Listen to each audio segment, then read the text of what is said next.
Good morning, folks. It's Monday, and what a crazy weekend of sports it was.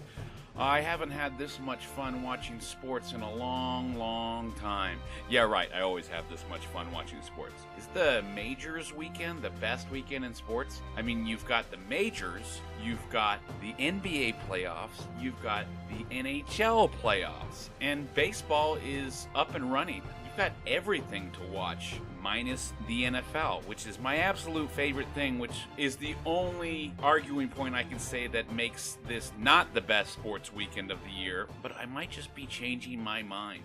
It's Monday morning after the majors, and I still cannot get over that finish yesterday. Tiger Woods, man, he did it again.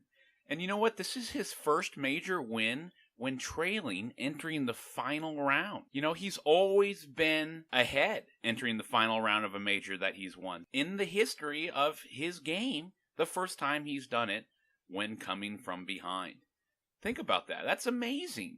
I can't believe that's never happened before. After the scandal, after the arrest, after all the back surgeries and his depression, he made a comeback and he won it again. And I have to applaud the Masters officials because there was weather coming in and they changed the tee times from afternoon to morning, starting both sets of golfer groupings in the course, starting on the first tee and on the ninth tee at the same time to make it quicker. They also changed it from a pairing to a threesome. That put Tiger Woods in the final grouping. This was a great job by the Masters Committee in decision making on the fly. I have to say, the greatest Masters I've ever watched. Now, can Tiger catch Jack Nicklaus? It's very possible. He only needs 3 more majors to do so. If he can win the Masters one more time, then he needs 2 more majors, and there's 4 every year. The Players' Championship is at Bethpage Black this year, where he has won, and the U.S. Open is at Pebble Beach. Oh,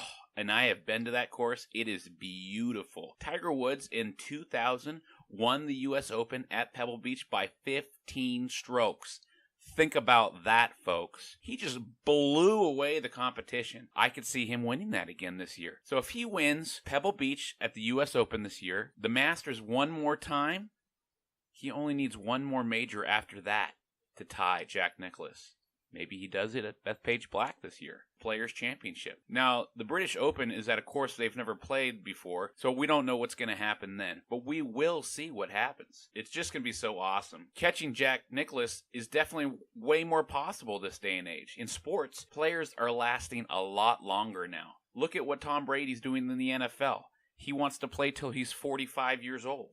That's football. You're getting smashed all the time. Surely in golf, Tiger, at only age 43, has the chance to win 3 more majors, if not 5. And just yesterday, I saw that killer instinct in his eyes. He has still got it. He revamped his game, and he looked awesome. I just think he's got the chance to catch Jack and surpass him. It's going to be great. And here's a stat. In the last 3 majors, Tiger Woods has the best overall combined score. So why isn't he a favorite to win? Why not? I think he is. In other news, day 2 of the NBA playoffs ended with the Bucks blowing out the Pistons 121-86. And we all saw that coming.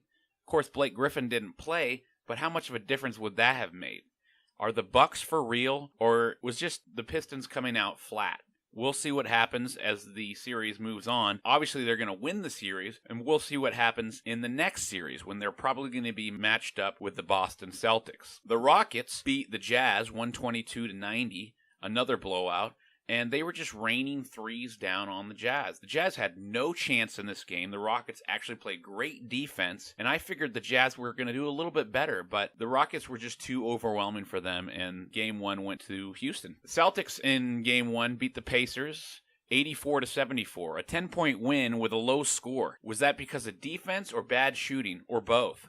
It doesn't matter because, geez, the Pacers, I mean, they're just underwhelming.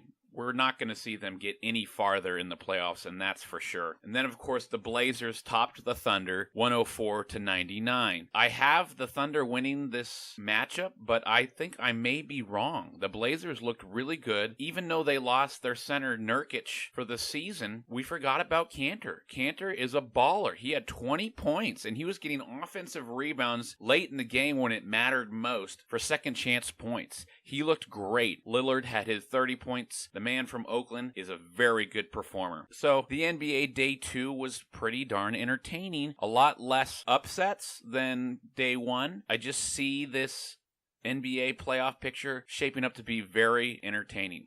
The final story for today, Russell Wilson. The Seahawks believe that he will eventually play elsewhere. Peter King reported this morning that if the Seahawks don't get him a deal today, Monday, then he won't deal with them ever again. So for the Seahawks, it's now or never. That's kind of extreme, but Russell Wilson wants the contract that he wants. And here's the thing. He wants a contract that escalates with the cap.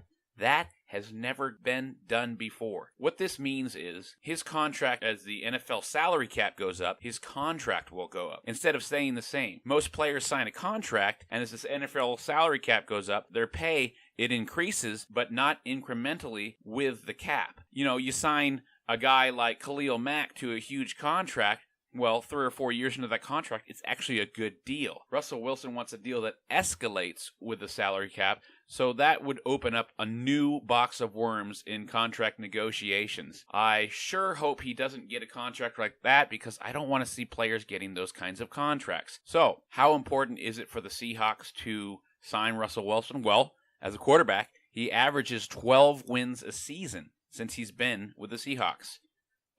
That's pretty good. 12 wins gets you the playoffs no matter what. He has the second highest QB rating in the history of the game, behind none other than Aaron Rodgers. So he's going to be a Hall of Famer. Do you want to keep that? Or do you want to try your luck at finding something else? Seahawks are kind of handcuffed here. If they give him a contract that he wants, they're going to be, I don't know, barring a better word, screwed for the future in building the rest of the franchise up. But if they don't give him that contract, they lose one of the best players in the NFL. Personally, I'd like to see him go play somewhere else. I think it would be awesome if he went and took over for the New York Giants. That team is a quarterback away from being pretty darn good. We'll see what happens, and I really hope that that gets figured out by the end of the day so I can report on it tomorrow. Thanks, everyone, for listening. Once again, I will be doing short shows during the week and a big show on the weekend. So, folks, it's just been really great. Thanks for listening to my podcast. I appreciate it. Music has been provided by Ben Sounds. Gosh, I just love his sounds. They're so darn good. Thank you. Goodbye.